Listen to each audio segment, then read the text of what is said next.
Do you like that I'm not in my closet anymore? Yeah, I like that. All right, here we go. Hello and welcome. Thank you for joining us. My name is Troy Peterson. I'm with Fidelity National Title, and I have with me two friends and colleagues, Alex LeBouton from eXp Realty and the CBOC team. Welcome, Alex, as well as Eric Murrieta from Homeowners Financial Group. Thanks, guys, for joining me. A lot has happened in the last 30 to 45 days in our market here all over the country, but we're talking about the Phoenix market. So, Eric, let's start with you a little bit. What's kind of happening? What are you seeing in the lending space? Changes, updates? Yeah. Well, thanks for having us. Obviously, I love coming on and talking, with you and then also with Alex. So it'll be good just to catch up on some stuff. The biggest thing right now, two kind of hot topics this week has been the conversation around self-employed borrowers and jumbo loans, right? A lot of noise out there where, jumbo loans, just to give those that don't know, are any loan amounts that exceed $510,400 in greater Maricopa County. Okay, so for Arizona market, any loan amount that's larger than that is considered a jumbo loan. Now, that puts you at a purchase price range, about 630 or so with 20% down. That keeps you under conventional. But when you're starting to get into the stuff that's 750, 800,000, you're starting to see some tightening of the jumbo lenders. The space has been a little bit tight. And so, we're looking obviously at alternatives. Jumbo loans aren't going away. They're not gone. It's just the investors are tightening up the way that they price them and then the way that they are qualifying borrowers. So we have not fully returned to status of no availability, but we're looking at things like clients need additional assets and those sorts of things. So we're doing a little bit more of a deep dive with our jumbo borrowers and helping them out. We're also looking at kind of alternative stuff too, combination first and seconds and things like that, which we can get into a little bit more in a minute here. And then the other thing that we're really looking at, is self-employed borrowers, right? There's a lot of concern about borrowers that, are either contract employees or, run their own business. And the concern is, we as a lending institution or the lending institution as a whole, we don't know how this COVID-19 is going to impact their ability to repay their loans. And so we're having to be a little bit more diligent with those clients, in just like we are with our jumbo borrowers, to put them in a good spot. But as far as the overall market, here's what I can tell you. I'm a big numbers guy. This week alone, about 63% of our leads that we got in were purchase leads. And in a market where people are thinking that things are slowing down, we are not seeing the purchase business slow down as much. And so because I'm always tracking our numbers, it's really interesting that, you would think that you'd still be seeing like 70% refi and maybe 30% purchase, but we're not seeing that. Our team has collected about 53 leads through the first 2 weeks of the month.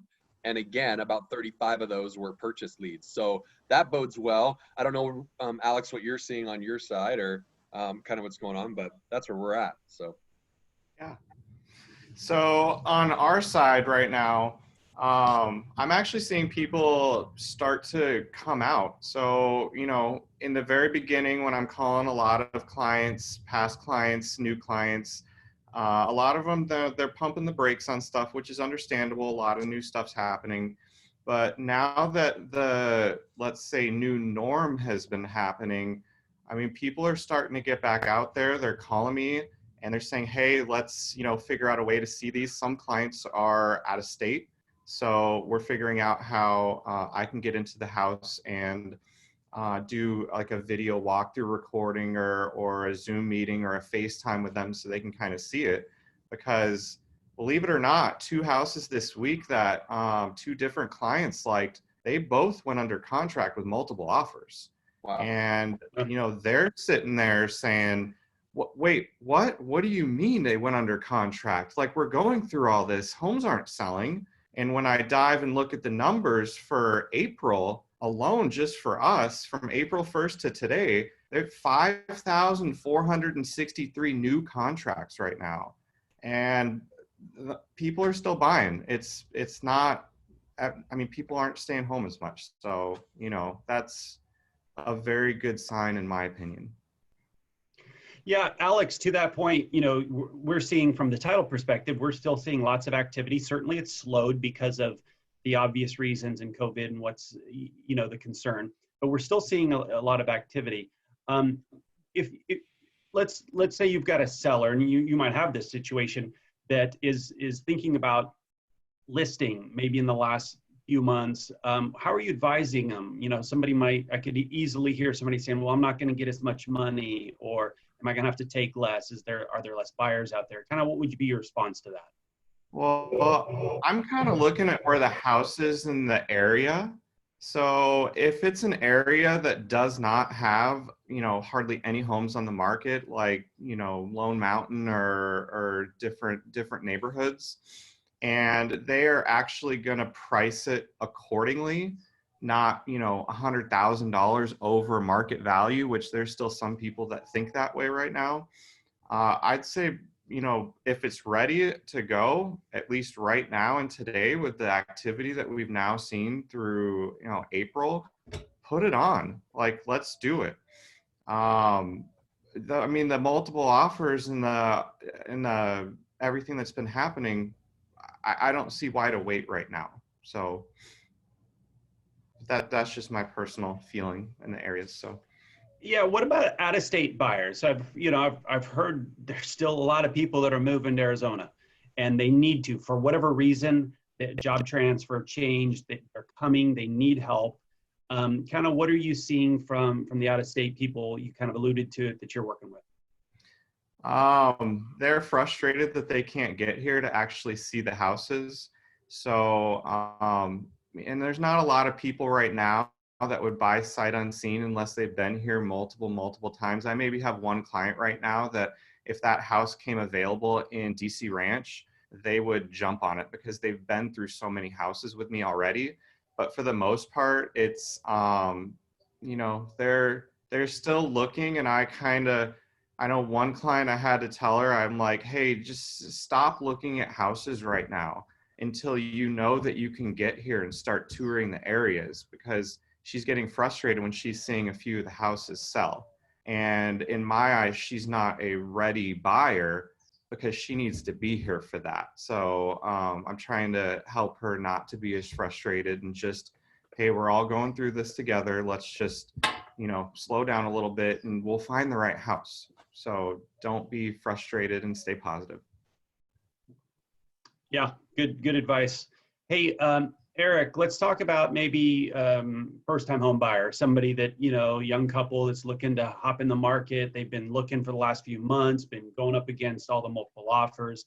Now might be a window for them if they've got a little bit of stomach for some element of risk to hop in. At the same time, they might be uncertain. So what are your thoughts there, and what's happening with those type of buyers? Well, and again, I always goes back to, if you're interested in buying, you got to find out how the finances work. And I think for me,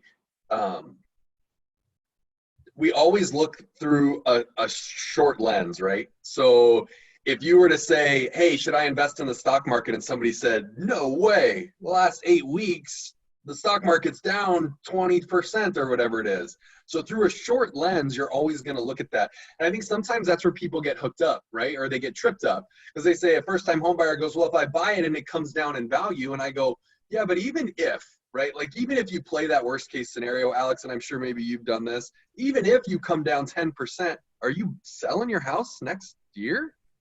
I mean, a first-time home buyer is probably investing in the home at least 3, 4, 5 years, right?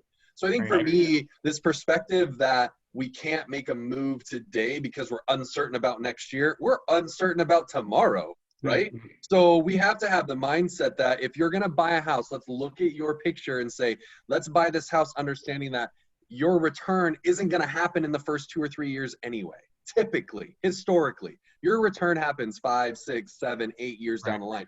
You got to get in the game. That's always been my metric, and it doesn't change in this environment. If you're a first-time home buyer, now's as good of an opportunity as ever because rates are as low as we've ever seen them historically. Maybe there's a little bit of a pullback with the amount of demand, so you're going to compete, even though there are still some houses that are having multiple offers. You might get someone that does.